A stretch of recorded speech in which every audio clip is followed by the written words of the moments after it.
Hello students, this video is about rotational motion. So basically the rotational motion of a body is the motion in which a body rotates in its path. Then the motion of the body is said to be rotational motion. For example हमारे पास एक ये body है और जब हम इस body के ऊपर यहाँ पे इन 3 पॉइंट ऑफ कॉन्टेक्ट्स पे जब हम फोर्स लगा रहे हैं तब ये बॉडी रोटेट करना स्टार्ट कर देगी, क्योंकि ये एक स्फेरिकल शेप है और जब हम इसको आगे की साइड मूवमेंट कराएंगे और हम इसको फोर्स अप्लाई करेंगे तब ये बॉडी रोटेट करना स्टार्ट कर देगी.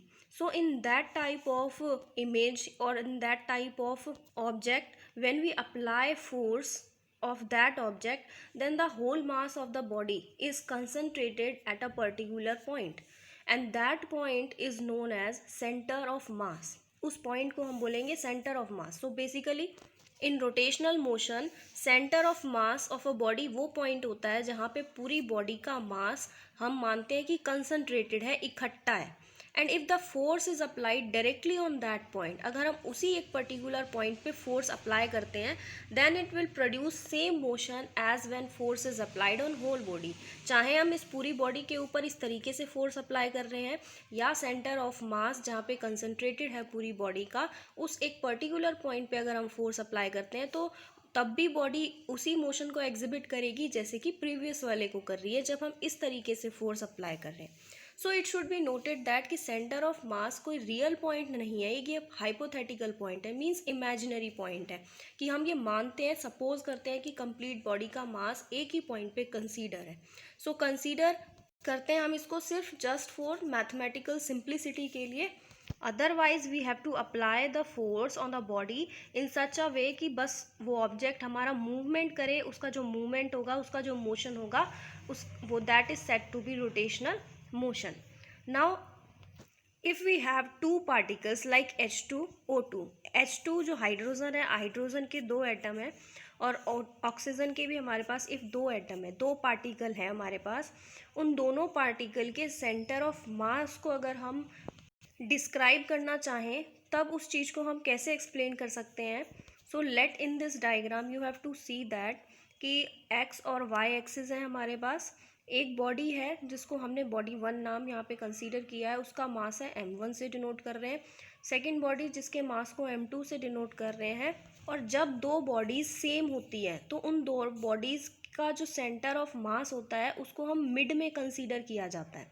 लेकिन इफ़ एक बॉडी छोटी है, smaller in size than the other, उस केस में जो बॉडी बड़ी होती है तो सेंटर ऑफ मास उस बॉडी के नियर बाय एक पॉइंट लाई करता है. So if we consider two same particles like H2O2, अगर हमारे पास यहाँ पे भी एक पार्टिकल है H और दूसरा पार्टिकल है यहाँ पे H, तो ये दोनों पार्टिकल सेम है तो इन दोनों पार्टिकल के बीच में बिल्कुल मिड में ही सेंटर ऑफ मास बॉडी का कंसीडर किया जाएगा. For example in this way, अगर एक ये पार्टिकल है और दूसरा पार्टिकल है ये, तो इन दोनों पार्टिकल के ऊपर हम अगर इधर से फोर्स अप्लाई करते हैं या इधर से अप्लाई करते हैं तो जो सेंटर ऑफ मास होगा वो हम यहाँ कंसीडर करेंगे बिल्कुल मिड में. लेकिन पार्टिकल का साइज़ अगर वेरी करता है, एक स्मॉलर है एक बिगर है, तो centre of mass bigger particle के साइड ज़्यादा होगा और अगर सेम है तो बिल्कुल मिड में लाई करेगा. सो लेट वी कंसीडर के एक H एटम यहाँ पे है जिसका मास m1 है, दूसरा हाइड्रोजन एटम जिसका मास m2 है और दोनों पार्टिकल सेम साइज़ के हैं तो सेंटर ऑफ मास बिल्कुल मिड में लाई करेगा. अगर हम ओरिजिन से देखें इस पार्टिकल की पोजीशन को, सो हमने कंसीडर की है R1 और सेकंड पार्टिकल की पोजीशन को विद रिस्पेक्ट टू ओरिजिन देखें तो उसके लिए जो पोजीशन वेक्टर है हमारा R2. पोजीशन वेक्टर एक वेक्टर क्वांटिटी है क्योंकि इसका मैग्नीट्यूड भी होगा और डायरेक्शन भी है साथ में, इसीलिए इसको हमने वेक्टर से डिनोट किया है एरो हेड से. सिमिलरली इसको भी हमने R2 वेक्टर से डिनोट किया because it is also a position vector. और सेंटर ऑफ मास के लिए जो पोजीशन वेक्टर है उसको हमने रिजल्टेंट के तौर पे R से डिनोट किया है. So the expression for R की जो यहाँ वैल्यू होगी पोजीशन वेक्टर जो सेंटर ऑफ मास के लिए होगा is equals to m1 R1 plus m2 R2 vector upon m1 plus m2 का सम. लेकिन अगर यही पार्टिकल सिस्टम 3 पार्टिकल सिस्टम की तरह हो, मतलब इस तरीके से एक हाइड्रोजन एटम ये रहा, second one is this and third one is this, अब इस केस में जो पोजीशन वेक्टर होगा हमारा आर, जो रिजल्टेंट जहाँ पे सेंटर ऑफ मास कंसीडर है, which is equals to m1r1 plus m2r2 plus m3r3 upon m1 m2 m3। m1 m2 m3 mass है पार्टिकल्स के। और अगर कार्टीजन कोऑर्डिनेट्स की बात करें, जहाँ कार्टीजन कोऑर्डिनेट वर्ड आएगा, ये आपने मैथ्स में भी पढ़ा होगा कार्टीजन कोऑर्डिनेट्स के बारे में कि एक्स वाई कंपोनेंट्स जो होते हैं हम उनको कार्टीजन कोऑर्डिनेट्स बोलते हैं। तो आर एक पोजीशन वेक्टर है जो कि तीनों डायरेक्शन को एग्जिबिट करता है, एक्स कोऑर्डिनेट्स को भी, वाई कोऑर्डिनेट्स को भी और जेड कोऑर्डिनेट्स को भी। तो जब अगर हम पोजीशन वेक्टर की वैल्यू तीनों कोऑर्डिनेट्स में देखें या फिर पोजीशन वेक्टर की वैल्यू हम उसके एक्स और वाई एक्सिस में अगर देखना चाहें, तो हमारे पास जो वैल्यू होगी that is equals to X axis में जो पोजीशन वेक्टर होगा which is equals to m1x1 plus m2x2 plus m3x3 upon m1 m2 plus m3, and Y axis में जो पोजीशन वेक्टर होगा which is equals to m1y1 plus m2y2 plus m3y3 upon m1 plus m2 plus m3। Similarly अगर z axis में भी हमारे पास component होता है then z is equals to m1z1 plus m2z2 plus m3z3 upon m1 plus m2 m3। So x Y Z ये components होते हैं, रेक्टेंगुलर कॉम्पोनेंट्स, जिनको हम कार्टीजन कोऑर्डिनेट्स बोलते हैं, एंड ये तीनों ही आर पोजीशन वेक्टर्स के हैं, क्योंकि पोजीशन वेक्टर्स को जनरली एक्स आई कैप प्लस वाई जे कैप प्लस जेड के कैप इस तरीके से रिप्रेजेंट किया जाता है। मीन्स एक्स एक्सिस में क्या इसकी मैग्नीट्यूड वाइज वैल्यू है, वाई एक्सिस में क्या वैल्यू है, एंड जेड एक्सिस में इसकी क्या वैल्यू है, क्योंकि पोजीशन क्या है पार्टिकल की, अगर किसी भी पार्टिकल की पोजीशन अगर हम देखें तो वो तीनों एक्सिस के विद रिस्पेक्ट टू देख सकते हैं। सो ये तो मैंने आपको थ्योरेटिकल बता दिया कि अगर हमारे पास दो पार्टिकल हैं सेम साइज़ के, तो उसके लिए जो हमारे पास सेंटर ऑफ मास के करके उसकी जो पोजीशन वेक्टर की वैल्यू होगी वो किस तरीके से क्या होगी। लेकिन अगर हम इसको डेराइव करें then we have to prove these values. So for derivation आप देख सकते हो, let X Y and Z these are the three axis and A and B are the two particles जिसका मास m1 कंसीडर किया है ए का, और दूसरे का मास हमने m2 कंसीडर किया है, और C is the centre of mass जो कि बिल्कुल मिड में लाई कर रहा है, बिकॉज पार्टिकल का साइज़ सेम है और सेम साइज़ के पार्टिकल होने की वजह से उनका मास बिल्कुल मिड में लाई करेगा। And r1 is the position vector of particle A with respect to origin, and b is the particle जिसका पोजीशन वेक्टर r2 है with respect to origin, and rcm here indicates that r is the position vector of center of mass. So let करते हैं हम कि F1 and F2 external forces हैं particle के ऊपर जो हमने अप्लाई किए हैं, जिनके मास M1 एंड M2 हैं रिस्पेक्टिवली।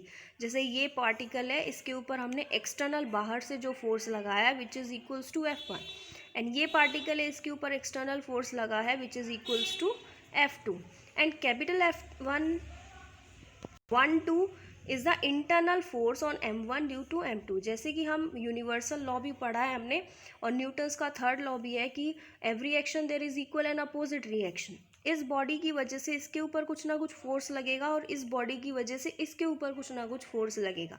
सो जब ये ए पार्टिकल बी पार्टिकल के ऊपर फोर्स लगाएगा उसको हम डिनोट करेंगे F12 से, मतलब 1 ने फोर्स लगाया सेकेंड पार्टिकल के ऊपर, and this is an internal force जिसको हम कैपिटल F से डिनोट कर रहे हैं। And here F21 is the internal force जो कि बी पार्टिकल ने लगाया ए पार्टिकल के ऊपर, क्योंकि यूनिवर्सल लॉ ऑफ ग्रेविटेशनल क्या कहता है कि कोई भी यूनिवर्स में दो ऑब्जेक्ट हैं वो एक दूसरे के ऊपर फोर्स अप्लाई करेंगे, लेकिन कौन सा फोर्स ज़्यादा होगा कौन सा कम होगा, कौन किसके ऊपर ज़्यादा लगाएगा किसके ऊपर कम लगेगा, वो डिपेंड करेगा उसकी साइज़ के ऊपर। सो जो टोटल फोर्स ऑफ पार्टिकल हो गया m1 पार्टिकल के ऊपर जो टोटल फोर्स लगेगा which is equals to external force plus internal force जो कि सेकेंड पार्टिकल फर्स्ट के ऊपर लगा रहा है, and according to Newton second law of motion force is equals to ma which is equals to ma। So F1 plus F12 is equals to dp1 by dt, और ma according to Newton second law of motion F is equals to ma भी होता है, and mass into velocity is equals to momentum. So acceleration को हम इस तरीके से भी लिख सकते हैं m dv बाई dt, क्योंकि एसेलरेशन क्या होता है change in velocity with respect to time. So इस क्वांटिटी को इस तरीके से भी लिखा जा सकता है, and we know that mv is equals to p, so we write it as dp by dt. So f1 plus f12 is equals to dp1 by dt, और p1 is the momentum of that particle which is equals to m1 v1, क्योंकि particle A की जो मास है which is equals to m1, और वो particle जिस velocity के साथ हिट करेगा या आगे मूवमेंट करेगा उसकी वेलोसिटी को v1 कंसीडर किया है. सिमिलरली सेकेंड पार्टिकल का जो मास m2 है उसके ऊपर फोर्स अप्लाई हो रहा है एक्सटर्नल f2, एंड जो सेकेंड पार्टिकल फोर्स अप्लाई करेगा फर्स्ट पार्टिकल के ऊपर which is equals to f21 and which is equals to dp2, क्योंकि dp2 मोमेंटम है सेकेंड पार्टिकल का, and we know that p is equals to mv, और second particle का जो मास है m2 एंड वेलोसिटी उसकी कंसीडर करी है हमने v2. So when we add these two equations, then we have f1 plus f2 plus जो कि एक्सटर्नल फोर्सेस हैं और इंटरनल फोर्सेस हैं f12 plus f21 which is equals to d by d t m1 v1 plus m2 v2. But ये जो internal forces हैं always exist in pairs, means एक body, ये बॉडी इसके ऊपर फोर्स लगा रही है f12, फर्स्ट बॉडी ने सेकंड बॉडी के ऊपर फोर्स लगाया और सेकंड बॉडी ने फर्स्ट बॉडी के ऊपर फोर्स लगाया, जिसको हम f21 से डिनोट करते हैं. लेकिन दोनों की डायरेक्शन अपोजिट है, और अपोजिट डायरेक्शन होने की वजह से हम उसको इस तरीके से लिख सकते हैं f12 is equals to f21 with negative sign. Magnitude wise दोनों सेम है बट डायरेक्शन वाइज दोनों अपोजिट है.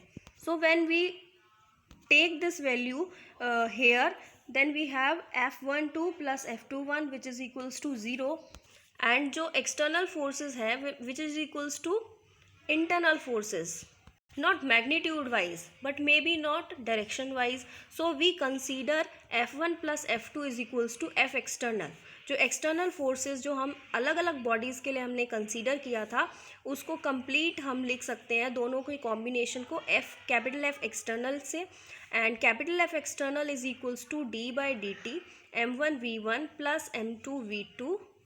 ये इक्वेशन आई है according to f is equals to ma, and a is the mass acceleration of the body and we can write it as m dv by dt. So f जो external हो गया total दोनों bodies का which is equals to d by d t m1 v1 plus m2 v2, and we know that velocity is the change in displacement per unit time, या फिर हम कह सकते हैं change in position vector with respect to time, position with respect to time. Position को denote किया जाता है r से, और यहाँ पे a बॉडी के लिए पोजीशन वेक्टर हमने r1 कंसीडर किया है और b बॉडी के लिए r2. So we can write it as f external is equals to d by d t m1 dr1 by d t plus m2 dr2 by d t. ये equation कहाँ से आई है, ये कहाँ से ये टर्म आई है? You know that velocity is the change in time with respect to change in position with respect to time, वहाँ से हमने ये चीज़ लिखी है. So when we solve this equation then f external is equals to d square by d t square, d हो गया d square, and here dt square हो गया m1 r1 plus m2 r2. Now multiplying numerator and denominator bye m1 m2, इन दोनों numerator और denominator को हम m1 plus m2 से multiply कर देंगे. Then we have m1 plus m2 और d square by d t square m1 r1 plus m2 r2 upon m1 plus m2, and we apply force on centre of mass directly. f external की जो value है is वो हमने ये find out की है अभी, लेकिन यहाँ पे m1 प्लस m2 को एज इट इज़ रहने दिया, और ये टर्म भी हमने इसके अंदर तो एज इट इज़ रहने दी, लेकिन कंपैरिजन करने के लिए we know that force is equals to ma, mass और एक्सेलरेशन के बराबर होता है, और सेंटर ऑफ मास के लिए हमने पोजीशन वेक्टर r कंसीडर किया है, तो उसके लिए acceleration a as it is रखेंगे लेकिन उसको cm से डिनोट कर देंगे which means that acceleration for centre of mass.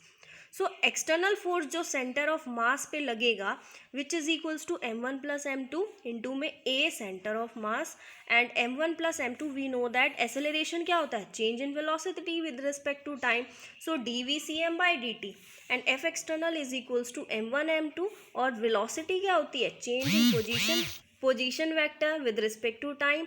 So we can write it as d square r by d t square. And r को हम यहाँ पे RCM से डिनोट कर सकते हैं, क्योंकि RCM is the position vector for centre of mass. Now जब हम इन दोनों इक्वेशंस को कंपेयर करेंगे, then this is same and this is also same. Here RCM is equals to m1 m2 m1 plus r1 m1 r1 plus m2 r2 upon m1 plus m2. और यही चीज़ हमको prove करनी थी दो same particle के लिए. Centre of mass पे जो पोजीशन वेक्टर होगा या सेंटर ऑफ मास का जो पोजीशन वेक्टर होगा विद रिस्पेक्ट टू ओरिजिन, वो क्या होगा. ये तो हो गया पोजीशन वेक्टर जो कि तीनों एक्सिस के लिए इंक्लूड कर रहा है. लेकिन अगर कार्टेशियन कोऑर्डिनेट्स की बात करें इसके, जो कि एक्स वाई जेड एक्सिस में होंगे, दो पार्टिकल हैं, तो एक्स एक्सिस में हो जाएगा हमारे पास m1x1 plus m2x2 by m1 plus m2. Y axis में हो जाएगा m1y1 plus m2y2 upon m1 plus m2. Z axis में हो जाएगा m1z1 plus m2z2 upon m1 plus m2. So this is the required result, or we can say that position vector of center of mass is weighted mean average of position vector of two particles. दो particles के position vectors का ये mean होता है. So this is all about center of mass. And if we have a body, अगर हमारे पास कोई hollow body है तो लाइक स्फीयर, तो उसका जो सेंटर ऑफ मास है उसकी पोजीशन बिल्कुल मिड में होगी. ये चीज़ें आप डायरेक्टली यूज़ कर सकते हो आगे फर्दर डेरिवेशंस में. एंड अगर आपके पास यूनिफॉर्म रिंग है उसका सेंटर ऑफ मास भी मिड में होगा. अगर सिलेंडर है तो सिलेंडर का जो सेंटर ऑफ मास वो इस पोजीशन पे लाई करेगा, बिल्कुल मिड ऑफ द सिलेंडर. अगर कोई प्लेन लैमिना है या स्क्वायर रेक्टेंगल है तो उसका जो सेंटर ऑफ मास होगा उसके डायगोनल के इंटरसेक्शन पे लाई करेगा. अगर हमारे पास कोई ऑब्जेक्ट है जिसकी फिगर इस तरीके की है ट्राइंगल लाइक, तो ट्राइंगल्स के तीनों एजेस को अगर हम मिलाते हैं तो जहाँ पे एक पॉइंट पे इंटरसेक्शन होता है इन तीनों लाइंस का, which is the centre of mass of that plane lamina. अगर कोई रेक्टेंगुलर या क्यूबिकल ब्लॉक है 3D में शेप है, तो उसके जो डायगोनल्स का पॉइंट ऑफ इंटरसेक्शन होगा हम उसको सेंटर ऑफ मास कंसीडर करके चलेंगे.